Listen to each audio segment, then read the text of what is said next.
اعوذ باللہ من الشیطان الرجیم بسم اللہ الرحمن الرحیم فأقبل بعضهم على بعض يتساءلون قال قائل منهم إني كان لي قرين يقول أئنك لمن المصدقين۔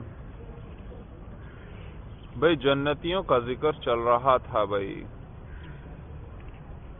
اس سے پہلے جہنمیوں کا ذکر آیا اور اس کے بعد پھر جنتیوں کا ذکر آیا جی، تو یہ جنتیوں کا ذکر چل رہا ہے۔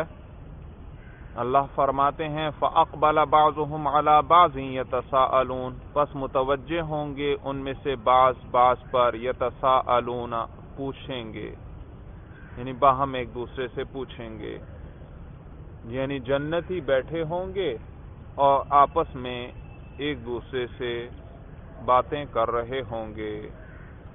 فَأَقْبَلَ بَعْضُهُمْ عَلَى بَعْضٍ يَتَسَاءَلُونَ، پس متوجہ ہوں گے وہ ایک دوسرے کی طرف، یتساءلون پوچھتے ہوئے، یا یوں ترجمہ کر لیں فَأَقْبَلَ بَعْضُهُمْ عَلَى بَعْضٍ يَتَسَاءَلُونَ، پس ایک دوسرے کی طرف متوجہ ہو کر یتساءلون پوچھیں گے ایک دوسرے سے۔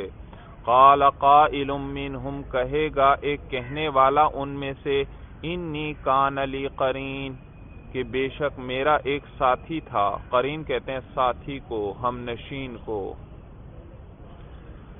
قال قائل منہم انی کان لی قرین، کہے گا ایک کہنے والا ان میں سے، ان جنتیوں میں سے ایک کہے گا بھائی ایک کہنے والا، انی کان لی قرین، کہ بے شک میرا ایک ساتھی تھا، یقول کہتا تھا، اِنَّكَ لَمِنَ الْمُصَدِّقِينَ، کیا واقعی تم بھی لَمِنَ الْمُصَدِّقِينَ، البتہ تصدیق کرنے والوں میں سے ہو، کہ میرا ایک ساتھی تھا، یقول کہتا تھا، اِنَّكَ لَمِنَ الْمُصَدِّقِينَ، کیا واقعی تم بھی سچ ماننے والوں میں سے ہو، سچا ماننے والوں میں سے ہو، یعنی کہ آخرت کو وہ تو آخرت کو نہیں مانتا تھا، میرا ساتھی تھا، وہ مجھ سے کہتا تھا بھئی اِنَّكَ لَمِنَ الْمُصَدِّقِينَ، کیا واقعی تم بھی سچ ماننے والوں میں سے ہو آخرت کو۔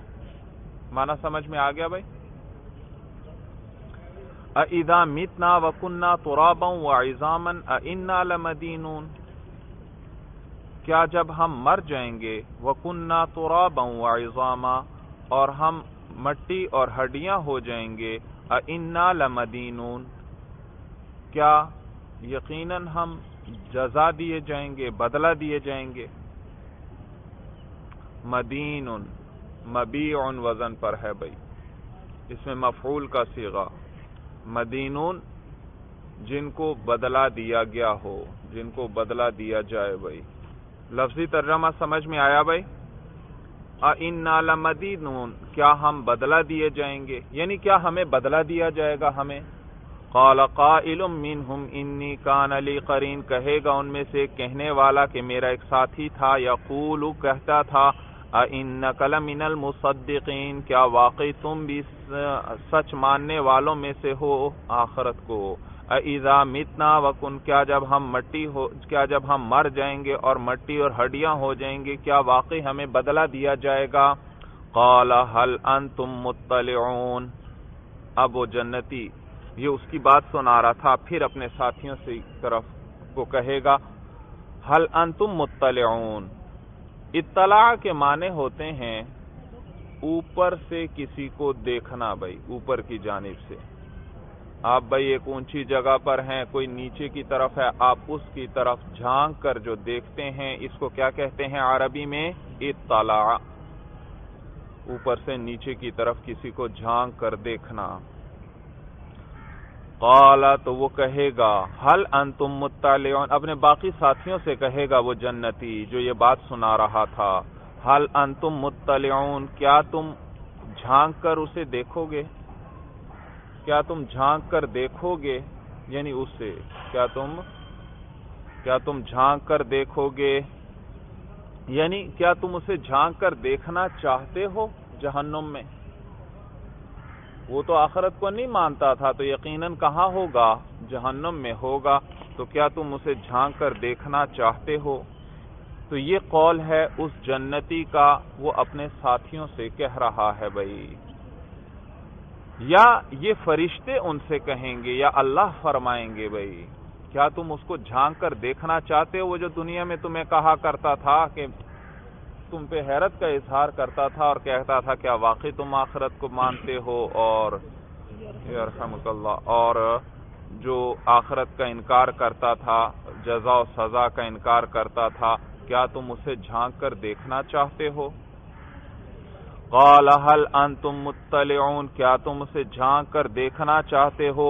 فطلع، یرحمک اللہ، فطلع، پس وہ جھانکے گا، فرآہ، پس اس کو دیکھے گا، فی سواء الجحیم، جہنم کے وسط میں، فطلع، پس وہ جھانکے گا، فرآہ، پس اس کو دیکھے گا، فی سواء الجحیم، جہنم کے وسط میں، فی سواء الجحیم، جہنم کے وسط میں، یا یوں ترجمہ کر لیں فی سواء الجحیم، جہنم کے بیچوں بیچ، فطلع، پس وہ جھانکے گا، فرآہ، پس اس کو دیکھے گا، فی سواء الجحیم، جہنم کے بیچوں بیچ، قال، وہ کہے گا، بھئی یہ جنتی اب اس کو مخاطب کرتے ہوئے کہے گا جہنمی کو، قال، کہے گا، تاللہ، تا قسم کے لیے ہے بھئی، تاللہ، خدا کی قسم، ان کدت لتردین، قریب تھا کہ البتہ تم مجھے ہلاک ہی کر دیتا، تو مجھے آخرت مجھے کہا کرتا تھا بھائی کیسے انسان زندہ ہو سکتا ہے جب مٹی ہو جائے گا، اگر میں تیری بات مان لیتا تو پھر تو نے تو مجھے ہلاک ہی کر دیا تھا، میں بھی آج تیری طرح جہنم میں پڑا ہوتا۔ کادا یا کادو کے کیا معنی ہوتے ہیں؟ قریب کے بھئی، افعال مقاربہ میں سے آپ پڑھ چکے ہیں، اور تردین اردہ یردی کے معنی ہیں ہلاک کرنا، لتردینی، بھئی دیکھیے یہاں یا محذوف ہے، نون کا کسرہ اس پر دلالت کر رہا ہے، تو وہ جنتی کہے گا اس جہنمی کو مخاطب کرتے ہوئے کہ خدا کی قسم قریب تھا کہ تو مجھے ہلاک ہی کر دیتا، بھئی میں تو برباد ہی ہو گیا تھا اگر میں نے تیری بات مان لی ہوتی، یہ تو اللہ کا فضل ہوا، میں نے تیری بات نہیں مانی، تیری باتوں کی طرف توجہ نہیں کی، اور چنانچہ آج اس عذاب سے میں محفوظ ہوں اور جنت کی نعمتوں میں ہوں۔ اور یہ جو ان آیا بھائی آیت کے اندر، ان یاد رکھیے یہ ان مخففہ من المثقلہ ہے، یہ آپ نے پڑھا بھائی انا اور انا یہ مشددہ ہیں، مثقلہ ہیں، کبھی کبھار ان کے میں سے ایک نون کو حذف کر لیا جاتا ہے، تو انا کو کیا پڑھتے ہیں؟ ان، اور پھر انا کو کیا پڑھتے ہیں؟ ان، اس کو کہتے ہیں مخففہ من المثقلہ، بھائی تخفیف اس میں کر دی گئی، بھئی ہلکا بنا دیا گیا لفظ کو، بھئی سمجھ میں آیا بھئی؟ اننا کا پڑھنا ذرا دشوار تھا، ان کا پڑھنا آسان ہے بھئی، تو یہ تخفیف آ گئی اس کے اندر، اور جب یہ مخففہ ہو تو پھر اس کے عمل کو لغو کرنا بھی جائز ہے کہ یہ عمل کرے گا ہی نہیں، اور پہلے تو یہ اننا صرف مبتدا اور خبر پر داخل ہوتا تھا، جب یہ مخففہ ہو جائے پھر یہ افعال پر بھی داخل ہو سکتا ہے بھئی، افعال پر بھی، جیسے یہاں دیکھیے کتا فعل پر داخل ہے، کادا کیا ہے بھئی؟ کادا یا کادو افعال مقاربہ میں سے ہے نا، فعل ہے، تو یہ اس پر داخل ہو رہا ہے، لیکن ہر فعل پر نہیں داخل ہوگا، ان افعال پر پھر یہ داخل ہو سکتا ہے جو خود آگے مبتدا اور خبر پر داخل ہوتے ہیں بھئی۔ تو کادا بھی کیا چاہتا ہے؟ ایک اسم اور ایک خبر چاہتا ہے بھئی۔ قال تاللہ ان کدت لتردین، وہ کہے گا خدا کی قسم قریب تھا کہ تم مجھے ہلاک ہی کر دیتا، ولولا نعمت ربی لکنت من المحضرین، اور اگر نہ ہوتی میرے پروردگار کی نعمت، یعنی میرے پروردگار کا انعام نہ ہوتا، یعنی اگر میرے پروردگار کا فضل نہ ہوتا، لکنت من المحضرین، تو البتہ میں بھی حاضر کیے ہوں میں سے ہوتا، یعنی عذاب کے اندر۔ وَلَوْلَا نِعْمَةُ رَبِّي لَكُنْتُ مِنَ الْمُحْضَرِينَ، اور اگر میرے پروردگار کا فضل شامل حال نہ ہوتا تو میں بھی عذاب میں حاضر کیے ہوا میں سے ہوتا۔ أَفَمَا نَحْنُ بِمَيِّتِينَ، اب پھر اپنے ساتھیوں کی طرف متوجہ ہوگا بھائی، سمجھ میں آئے بھائی، جنتی جنت میں ساتھی بیٹھے ہوئے ہیں، وہیں پر یہ سارا ماجرا پیش آ رہا ہے۔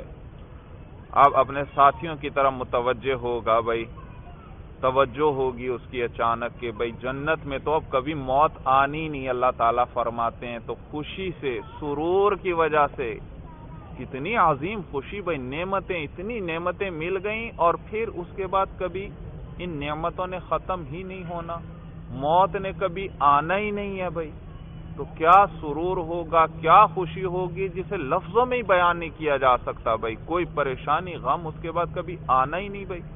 تو وہ متوجہ ہو کر اپنے ساتھیوں کو کہے گا أَفَمَا نَحْنُ بِمَيِّتِينَ، کیا ہم پھر مریں گے نہیں، کیا ہم پر پھر موت نہیں آئے گی، إِلَّا مَوْتَتَنَا الْأُولَى، سوائے ہماری پہلی موت کے، یعنی وہ جو دنیا میں تھی، کیا اس دنیا کی پہلی موت کے علاوہ اب ہم پر موت نہیں آئے گی جو ایک دفعہ آ چکی ہے، اس کے بعد کیا واقعی ہم پر اب پھر کبھی موت نہیں آئے گی؟ خوشی کی وجہ سے اپنے ساتھیوں کو کہے گا وَمَا نَحْنُ بِمُعَذَّبِينَ، اور کیا ہم کو عذاب نہیں دیا جائے گا، یعنی اب کبھی عذاب کا آگے خطرہ ہی نہیں ہے بھائی، خوشی کی وجہ سے وہ کہہ رہا ہے بھائی۔ أَفَمَا نَحْنُ بِمَيِّتِينَ، کیا پس ہم نہیں مریں گے، إِلَّا مَوْتَتَنَا الْأُولَى، مگر وہ جو ہماری پہلی موت تھی، وَمَا نَحْنُ بِمُعَذَّبِينَ، اس کا عطف بھی اسی ما پر ہے، ما نحن بھی، اور کیا ہمیں عذاب نہیں دیا جائے گا۔ إِنَّ هَذَا لَهُوَ الْفَوْزُ الْعَظِيمُ، ترجمہ سمجھ میں آ گیا؟ أَفَمَا نَحْنُ بِمَيِّتِينَ، کیا پھر ہم نہیں مریں گے، إِلَّا مَوْتَتَنَا الْأُولَى، مگر وہ ہماری پہلی موت، وَمَا نَحْنُ بِمُعَذَّبِينَ، اور کیا ہمیں عذاب نہیں دیا جائے گا۔ إِنَّ هَذَا لَهُوَ الْفَوْزُ الْعَظِيمُ، یقیناً یہ البتہ عظیم کامیابی ہے۔ لِمِثْلِ هَذَا فَلْيَعْمَلِ الْعَامِلُونَ، اس قسم کی کامیابی کے لیے فَلْيَعْمَلِ الْعَامِلُونَ، عمل کرنے والوں کو عمل کرنا چاہیے۔ تو اللہ فرماتے ہیں إِنَّ هَذَا لَهُوَ الْفَوْزُ الْعَظِيمُ، یقیناً یہی البتہ بڑی عظیم کامیابی ہے۔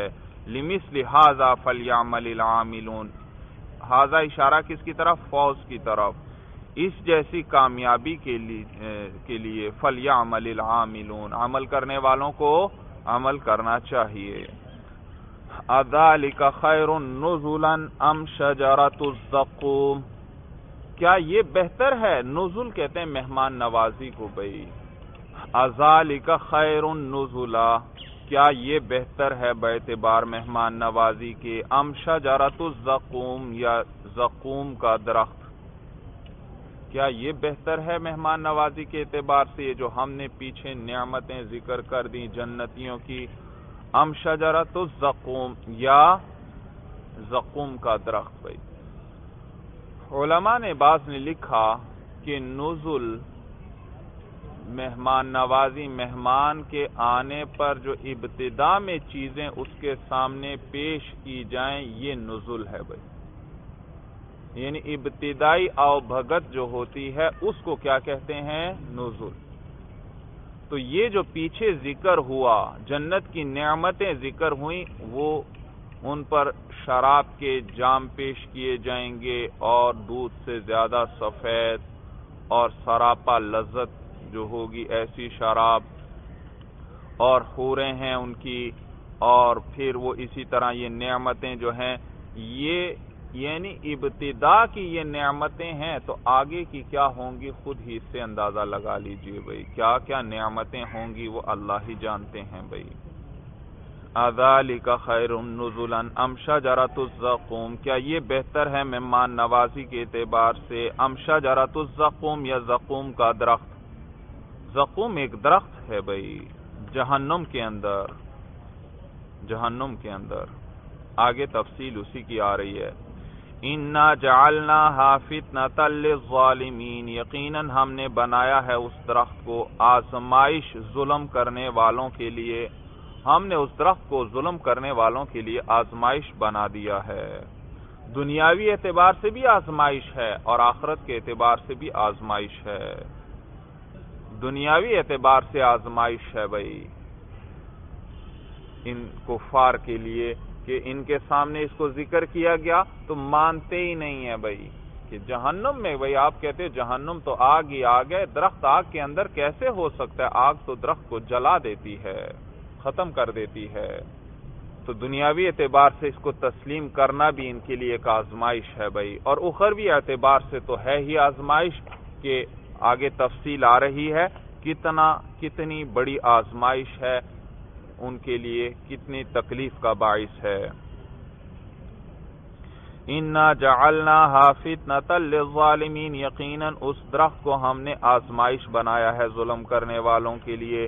انہا شجرۃ، یقیناً وہ ایک درخت ہے، تخرج جو نکلتا ہے، فی اصل الجحیم، جہنم کی تہ میں، جہنم کی جڑ میں۔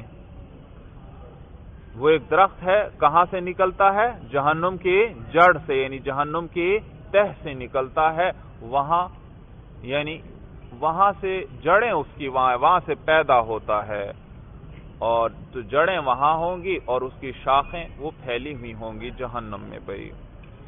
انہا شجرۃ تخرج فی اصل الجحیم، یقیناً وہ ایک ایسا درخت ہے جو نکلتا ہے جہنم کی تہ سے، طلعھا کأنہ رؤوس الشیاطین، طلعھا اس کے خوشے جو ہیں، طلع خوشے کو کہتے ہیں، خوشہ، خوشہ جانتے ہو کہ نہیں بھائی؟ خوشہ بھائی وہ پھولوں کا جو گچھا ہو بھائی، پھولوں کا گچھا ہو اکٹھا، اس کو کیا کہیں گے؟ خوشہ، یا اسی طرح جو پھل وغیرہ کا جو گچھا ہے اس کو کیا کہیں گے؟ خوشہ کہتے ہیں بھائی۔ اب معنی سمجھ میں آیا کہ نہیں آیا؟ یا اسی طرح یہ پھل کو بھی کہتے ہیں بھائی، طلعن کسے کہتے ہیں؟ پھل کو بھی کہتے ہیں۔ طلعھا اس کا خوشہ جو ہے، کأنہ رؤوس الشیاطین، گویا کہ وہ شیطانوں کے سر ہیں۔ اس کا خوشہ کس طرح ہے؟ جیسے کہ شیاطین کے سر ہوتے ہیں بھائی، شیاطین کے۔ عرب کے ہاں جب کوئی چیز انتہائی قبیح اور مکروہ صورت والی ہوتی تو اسے وہ شیطان کے ساتھ تشبیہ دیتے تھے، اسے شیطان کہتے تھے بھائی کہ یہ تو کیا ہے؟ شیطان ہے بھائی، جو انتہائی قبیح، انتہائی مکروہ شکل والی چیز ہوتی بھائی۔ تو اللہ فرما رہے ہیں طلعھا کأنہ رؤوس الشیاطین، اس کے خوشے جو ہیں گویا کہ وہ شیطانوں کے سر ہیں۔ اسی طرح سانپ جو ہے اس کو بھی شیطان کہا جاتا ہے بھائی۔ تو بعض علماء نے اس کا پھر یہ ترجمہ کیا کہ اس کے خوشے جو ہیں گویا کہ سانپوں کے سر ہیں بھائی، یعنی سانپوں کے پھن ہیں، ان کے خوشے کس کی طرح ہیں؟ جیسے سانپ کے پھن ہوتے ہیں بھائی۔ تو شجر زقوم کیا ہے؟ ایک درخت ہے جو جہنم میں پیدا ہوتا ہے، جہنم میں اگتا ہے، جہنم کی تہ سے، اس کی جڑ سے، اور اللہ فرما رہے ہیں اس کے خوشے، اس کے پھل پھول کس کی طرح ہیں؟ شیطانوں کے سر کی طرح ہے۔ اور میں نے بتایا کوئی چیز جو عرب کے ہاں انتہائی قبیح اور مکروہ صورت والی ہوتی تو اسے کس سے تشبیہ دیتے تھے؟ شیطان کے ساتھ بھائی، شیطان کے ساتھ۔ تو یہ شجرۃ الزقوم کتنی مکروہ صورت والا اس کے خوشے اور اس کے پھل ہوں گے، کتنی مکروہ صورت والے اللہ نے ان کو بنایا ہوگا کہ اسی سے آپ اندازہ لگا لیں کہ خالق ارض و سما اس کو رؤوس الشیاطین فرما رہے ہیں بھائی۔ تو کتنی مکروہ صورت ہوگی جو ہمارے تصور سے بھی بالا ہے بھائی۔ بات سمجھ میں آئی بھائی؟ چلیے بس بھائی، هذا هو المرام واللہ اعلم بحقیقت الکلام۔